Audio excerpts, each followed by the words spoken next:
Single column cash book എന്താണെന്ന് നമ്മളൊരു ക്ലാസ്സിൽ പഠിച്ചു. അപ്പോൾ ഈ കാണുന്നതാണ് ഡബിൾ കോളം ക്യാഷ് ബുക്കിൻ്റെ ഫോർമാറ്റ്. ഒരു ഡേറ്റ് കോളമുണ്ട്, ഒരു പർട്ടിക്കുലേഴ്സ് കോളമുണ്ട്, അതേപോലെ തന്നെ receipt number, ledger folio, cash bank, അതേപോലെ തന്നെ അപ്പുറത്തെ സൈഡിലും അതേപോലെ ഉണ്ട്. അതായത് ഒരു ഡെബിറ്റ് സൈഡുമുണ്ട്, ഒരു ക്രെഡിറ്റ് സൈഡുമുണ്ട്. അപ്പോൾ ഇവിടെ എമൗണ്ട് എഴുതുന്നതിന് വേണ്ടി രണ്ട് കോളമുണ്ട്, ഒരു ക്യാഷ് കോളം, ഒരു ബാങ്ക് കോളം. അതായത് ഡബിൾ കോളമാണ് നമ്മൾ എമൗണ്ട് എഴുതുന്നതിന് വേണ്ടി യൂസ് ചെയ്യുന്നത്. അതാണ് ഡബിൾ കോളം ക്യാഷ് ബുക്ക്. അപ്പം നമുക്കിവിടെ ഒരു ക്വസ്റ്റ്യൻ ഞാനിവിടെ എഴുതി വെച്ചിട്ടുണ്ട്. അതായത് നമുക്കിവിടെ 6 എൻട്രീസ് ആണ് ഇതിൽ പോസ്റ്റ് ചെയ്യാനായിട്ടുള്ളത്. അപ്പോൾ അത് എങ്ങനെയാണ് പോസ്റ്റ് ചെയ്യുന്നത് എന്ന് നമുക്ക് നോക്കാം. അപ്പോൾ 1/4/2024 ക്യാഷ് ആയിട്ട് നമ്മുടെ ഓപ്പണിങ് 10,000 രൂപ ഉണ്ട്, ബാങ്ക് ആയിട്ട് നമ്മുടെ കയ്യിൽ 10,000 രൂപ ഓപ്പണിംഗ് ഉണ്ട്. അപ്പോൾ ഈ കാണുന്ന ഡെബിറ്റ് സൈഡ് എന്ന് പറയുന്നത് റിസീപ്റ്റും ഈ അപ്പുറത്ത് കാണുന്ന ക്രെഡിറ്റ് സൈഡ് എന്ന് പറയുന്നത് എന്താണ്, പേയ്മെൻറ്റ് സൈഡുമാണ്. അപ്പോൾ നമ്മുടെ കയ്യിലുള്ള ഓപ്പണിംഗ് ക്യാഷ് ബാങ്ക് എന്ന് പറയുന്നത് റിസീപ്റ്റാണ്, നമ്മുടെ കയ്യിൽ ഇപ്പോൾ നിലവിലുള്ളതാണ്. അപ്പോൾ 1/4/2024 ഡെബിറ്റ് സൈഡിൽ ഞാൻ ബാലൻസ് ബ്രോ ഡൗൺ, അതായത് ഓപ്പണിംഗ് ആയിട്ട് നമ്മുടെ കയ്യിലുള്ള ബാലൻസ് ക്യാഷ് ആയിട്ട് 10,000 രൂപ ഉണ്ട്, ബാങ്ക് ആയിട്ട് 10,000 രൂപ ഉണ്ട്. അപ്പോൾ ഒന്നാമത്തെ എൻട്രി നമ്മൾ ചെയ്ത് കഴിഞ്ഞു. ഇനി രണ്ടാമത് നോക്കുമ്പോൾ 2/4/2024 സോൾഡ് ഗുഡ്സ് ഫോർ ക്യാഷ് 5,000. നമ്മൾ സാധനം വിറ്റത് ക്യാഷിനാണ്, നമുക്ക് 5,000 രൂപ അപ്പോൾ തന്നെ നമ്മുടെ കയ്യിൽ തന്നു.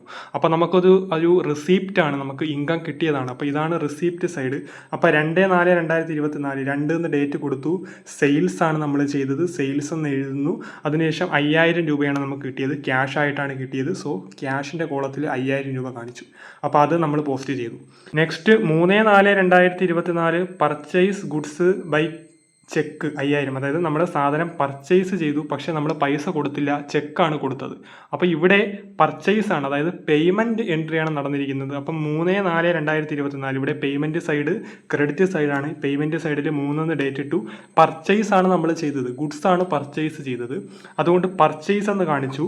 ഇനി ശ്രദ്ധിക്കേണ്ട കാര്യം, നമ്മൾ ചെക്കാണ് കൊടുത്തത്, അതായത് 5,000 രൂപയുടെ ചെക്ക്. അപ്പോൾ നമ്മുടെ ബാങ്ക് കോളത്തിൽ എന്ത് കാണിക്കണം, 5,000 രൂപ എന്ന് കാണിക്കുന്നു. അപ്പോൾ മൂന്നാമത്തെ എൻട്രി നമ്മൾ പോസ്റ്റ് ചെയ്തു. 4/4/2024 എന്താണ് സംഭവിച്ചത്, ക്യാഷ് ഡെപ്പോസിറ്റ് ടു ബാങ്ക് 3,000. ഈ ഒരു എൻട്രിയാണ് നമ്മൾ ഈ ഒരു ഡബിൾ കോളം ക്യാഷ് ബുക്കിൽ വ്യക്തമായിട്ട് മനസ്സിലാക്കിയിരിക്കേണ്ടത്. അപ്പോൾ ഇതൊരു കോൺട്രാ എൻട്രിയാണ്, ബാങ്കും ക്യാഷും വന്നു. അതായത് നമ്മൾ ഒന്നെങ്കിൽ ബാങ്കിലോട്ട് നമ്മുടെ ക്യാഷ് ഡെപ്പോസിറ്റ് ചെയ്യും, അല്ലെങ്കിൽ ബാങ്കിൽ നിന്നും നമ്മുടെ ക്യാഷ് എന്ത് ചെയ്യും, വിഡ്രോ ചെയ്യും. അത് കോൺട്രാ എൻട്രി എന്താണ് എന്ന് നമ്മൾ വ്യക്തമായിട്ടൊരു ക്ലാസ്സിൽ പഠിച്ചു. ആ വീഡിയോ കാണാത്തവരുണ്ടെങ്കിൽ പോയി കാണുക.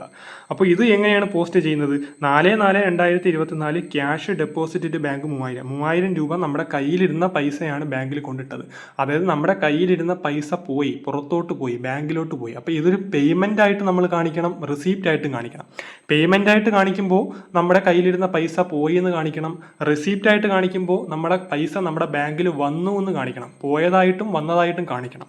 അപ്പോൾ 4/4/2024 ഞാൻ 4/4/2024 ഡേറ്റ് കൊടുത്തു.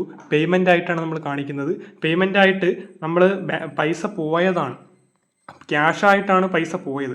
അപ്പോൾ ക്യാഷിൻ്റെ കോളത്തിൽ 3,000 രൂപ പോയി എന്ന് കാണിച്ചു. ഈ പൈസ എങ്ങോട്ടാണ് പോയത്, ബാങ്കിലോട്ടാണ് പോയത്. അപ്പോൾ പർട്ടിക്കുലേഴ്സിൽ എന്തെന്ന് കാണിച്ചു, ബാങ്ക് എന്ന് കാണിച്ചു. അതേപോലെ തന്നെ ലെഡ്ജർ ഫോളിയോയിൽ സി മീൻസ് കോൺട്രാ എൻട്രി ആണ് എന്ന് അറിയുന്നതിന് വേണ്ടി ഒരു സി സിമ്പൽ കൊടുത്തു. ഇനി ഈ എൻട്രി തന്നെ നമ്മൾ റിസീപ്റ്റ് ആയിട്ട് കാണിക്കണം. കാരണം ബാങ്കിൽ പൈസ പോയി, പക്ഷെ അത് നമ്മുടെ ബാങ്കിലോട്ടാണ് വന്നത്. അതായത് റിസീപ്റ്റ് ആയിട്ട് നമുക്ക് കിട്ടി എന്ന് കാണിക്കണം, എന്നാലേ അത് കോൺട്രാ എൻട്രി ആകൂ. അപ്പം 4/4/2024 ഡേറ്റ് കൊടുത്തു, പർട്ടിക്കുലേഴ്സ് കോളം നമ്മൾ എടുത്തുന്നു.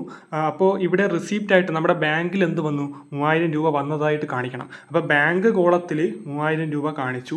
എങ്ങനെയാണ് വന്നത്, ക്യാഷ് ആയിട്ട് വന്നു, ക്യാഷ്. ഇവിടെ സി കൊടുത്തു, contra entry.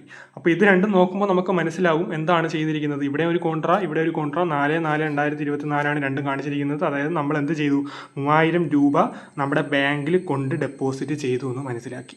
5/4/2024 paid salary by cash 1,000 രൂപ. 1,000 രൂപ നമ്മൾ സാലറി കൊടുത്തു. അപ്പോൾ പേയ്മെൻറ്റ് സൈഡിൽ 5/4/2024 സാലറി എന്ന് കാണിക്കുന്നു, ക്യാഷ് ആയിട്ടാണ് കൊടുത്തത്. ക്യാഷിൻ്റെ കോളത്തിൽ 1,000 കാണിക്കുന്നു. 6/4/2024 കമ്മീഷൻ റിസീവ്ഡ് ബൈ ക്യാഷ് 5,000. അപ്പോൾ റിസീപ്റ്റ് ആണ്, കമ്മീഷൻ കിട്ടിയതാണ്. 6/4/2024 കമ്മീഷൻ എന്ന് കാണിക്കുന്നു, ക്യാഷ് ആയിട്ടാണ് കിട്ടിയത്. ക്യാഷിൻ്റെ കോളത്തിൽ 5,000 രൂപ കാണിക്കുന്നു. അപ്പോൾ നമ്മുടെ എൻട്രീസ് എല്ലാം നമ്മൾ എന്ത് ചെയ്തു, പോസ്റ്റ് ചെയ്തു. ഇനി നമുക്കിത് ബാലൻസ് ചെയ്യണം. അപ്പോൾ നമുക്കറിയാം ക്യാഷ് കോളമുണ്ട്, ബാങ്ക് കോളമുണ്ട്. അപ്പോൾ നമ്മളിത് ബാലൻസ് ചെയ്ത് കഴിയുമ്പോൾ നിലവിൽ ക്യാഷ് ആയിട്ട് എത്ര ഉണ്ട്, ബാങ്കിൽ എത്ര ഉണ്ടെന്ന് കൃത്യമായിട്ട് നമുക്ക് എന്ത് ചെയ്യണം, മനസ്സിലാക്കണം. അപ്പോൾ ആദ്യം ചെയ്യാൻ പോകുന്നത് ഈ ക്യാഷ് കോളം നമ്മൾ ടോട്ടൽ ചെയ്യുന്നു. അപ്പോൾ ക്യാഷ് കോളം ടോട്ടൽ ചെയ്യുമ്പോൾ 10,000 പ്ലസ് 5000, 15000, 20000. അപ്പോൾ ഇവിടെ 20000 വന്നിട്ടുണ്ട്. ഇനി അപ്പുറത്തും ക്യാഷ് ഉണ്ട്, പേയ്മെൻറ്റ് 3000, 4000. അപ്പം വലിയ എമൗണ്ട് ഏതാണ് അതാണ് നമ്മൾ മെയിൻ കോളത്തിൽ എഴുതുന്നത് നമുക്കറിയാം. അപ്പോൾ 20000 രൂപ ഞാൻ വലിയ എമൗണ്ട് ഈ മെയിൻ കോളത്തിൽ ഞാൻ കാണിച്ചു, ഇവിടെയും 20000 കാണിച്ചു. അതായത് 20000 രൂപ നമുക്ക് കിട്ടിയിട്ടുണ്ട്, അതാണ് ഇതിൻ്റെ അർത്ഥം. 10000, 5000, 20000, 20000 രൂപ നമുക്ക് കിട്ടി.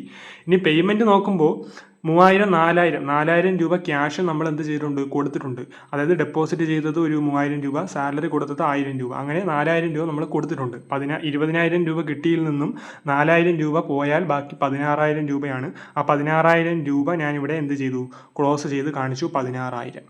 ഇനി നമുക്ക് ബാങ്ക് കോളം ടോട്ടൽ ചെയ്ത് നോക്കാം. ഇവിടെ ഓപ്പണിംഗ് ആയിട്ട് നമ്മുടെ കയ്യിലുണ്ടായിരുന്ന 10000 രൂപ, അതേപോലെ തന്നെ നമ്മൾ ഡെപ്പോസിറ്റ് ചെയ്ത 3000 രൂപ, ടോട്ടൽ 13000 രൂപയാണ് നമുക്ക് ഇവിടെ കിട്ടിയ എമൗണ്ട്.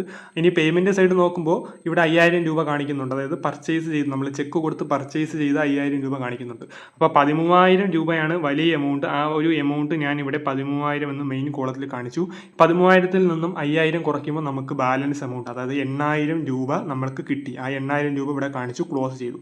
അതായത് ഇതിൻ്റെ അർത്ഥം എന്ന് പറയുന്നത് നമ്മുടെ കയ്യിൽ ഇപ്പോൾ നിലവിൽ 16000 രൂപ ക്യാഷ് ആയിട്ടുണ്ട്. അതേപോലെ തന്നെ ബാങ്കിൽ 8000 രൂപ ക്യാഷ് 8000 രൂപ നമ്മുടെ അക്കൗണ്ടിൽ ഉണ്ടായിരിക്കും. അപ്പോൾ ഈ 16000 രൂപയും 8000 രൂപയും നമ്മൾ എന്ത് ചെയ്തു, ഇവിടെ ക്ലോസ് ചെയ്തു. ഇനി അടുത്തത് നമ്മൾ ഈ ഒരു എമൗണ്ട് 16000 രൂപ നമ്മുടെ കയ്യിലുണ്ട് എന്നും 8000 രൂപ ബാങ്കിലുണ്ട് എന്നും കാണിച്ച് നമ്മളിവിടെ ഓപ്പണിംഗ് ചെയ്യുന്നു. ബാലൻസ് ബ്രോ ഡൗൺ 16000 നമ്മുടെ കയ്യിലുണ്ട്, 8000 ബാങ്കിലുണ്ട്.